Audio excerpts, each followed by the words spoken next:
À Macao, on n'en finit plus de construire des casinos. 27 au total dans l'ancienne colonie portugaise et des centaines de milliers de joueurs qui s'y précipitent chaque semaine.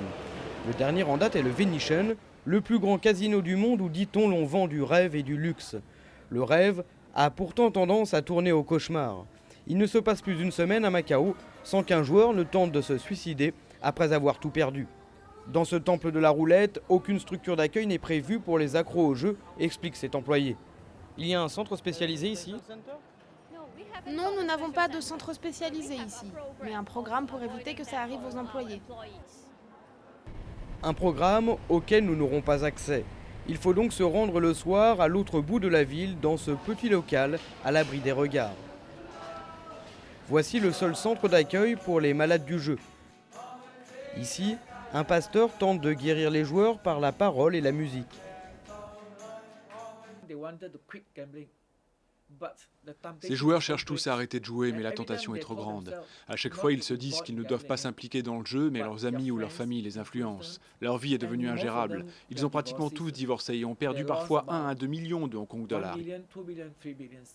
Policiers, prostituées ou simples joueurs de passage, ils ont tous sombré dans le vice. Parmi la dizaine de joueurs qui viennent chaque semaine ici, il y a Simon, un ancien croupier. C'est le seul à accepter de s'exprimer à visage découvert. C'est difficile de ne pas craquer quand on travaille dans un casino. J'ai commencé à jouer un peu chaque jour, puis pendant plusieurs mois, plus je jouais et plus mes dettes grandissaient. Je savais que c'était pas bien de continuer, mais j'ai totalement perdu le contrôle. J'ai perdu aussi ma femme et mon enfant. Pour tous ces joueurs, le calvaire est loin d'être terminé. Après le vol et la prison, les joueurs sont encore couverts de dettes.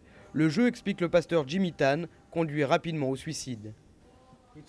Lui, là, il a perdu tout son argent dans les casinos de la ville. Là, vous voyez, il est en haut de ce toit. Il est assis. C'était juste avant qu'il saute. Malgré sa bonne volonté, le pasteur Tan reste isolé à Macao. Le gouvernement ne souhaite pas faire de publicité aux problèmes rencontrés par les joueurs. Il en va, dit-on ici, de la survie de l'économie macanaise.